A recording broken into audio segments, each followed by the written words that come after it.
The alert was issued in accordance with a directive from the Ministry of the Interior and Safety. Seoul, the alert was issued incorrectly by the Seoul Metropolitan Government. Ministry of the Interior and Safety. On the 31st, the Seoul Metropolitan Government and the Ministry of the Interior and Safety engaged in a heated battle for responsibility after a false alert was issued in the early morning, causing anxiety and confusion among citizens. At 6:41 a.m. on the 31st, the Seoul Metropolitan Government tweeted, "Alert issued in the Seoul area at 6:32 today. Please prepare to evacuate and give priority to children and the elderly." The city sent out an emergency text message. However, 22 minutes later, at 7:03 a.m., the Ministry of the Interior and Safety issued a correction. "We would like to inform you that the alert issued by Seoul was a mistake." The Seoul Metropolitan Government then changed the text from an emergency alert to a safety alert, stating, "An emergency information text was sent due to the North Korean missile launch. We would like to inform you that the alert has been lifted for all areas of Seoul.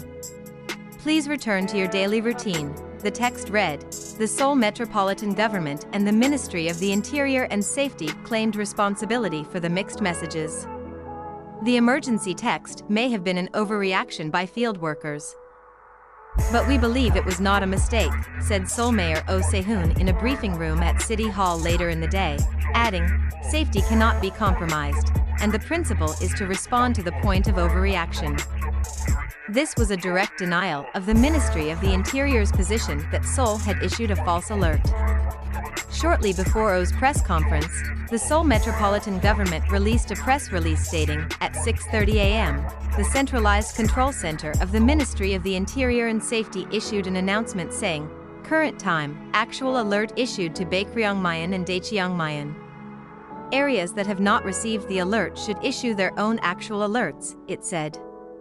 Since the Ministry of the Interior ordered areas that did not receive the alert to issue their own alerts, this means that Seoul followed suit. However, the ministry refuted this claim.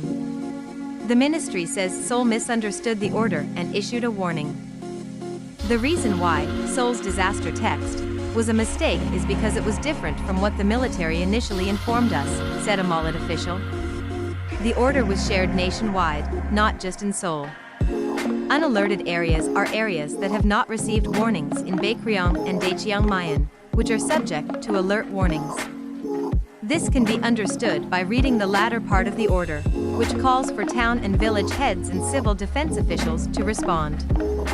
In fact, Article 6 of the Regulations on Issuance and Delivery of Civil Defense Alerts states that civil defense air alerts are limited to cases where the Minister of Public Administration receives a request from the Commander of the Air Force and the head of a local government receives a request from the head of a local military unit. This means that Seoul can issue an alert when requested by the Capital Defense Command.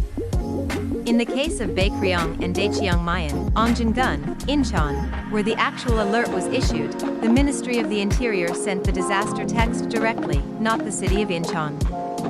If Seoul had been in the area notified by the military, the Ministry of the Interior would have sent a disaster text directly, said an official from the Ministry of the Interior. "We asked the city of Seoul to correct the alert, but the city did not send a corrective text, so the Ministry of the Interior informed us that the alert was issued incorrectly."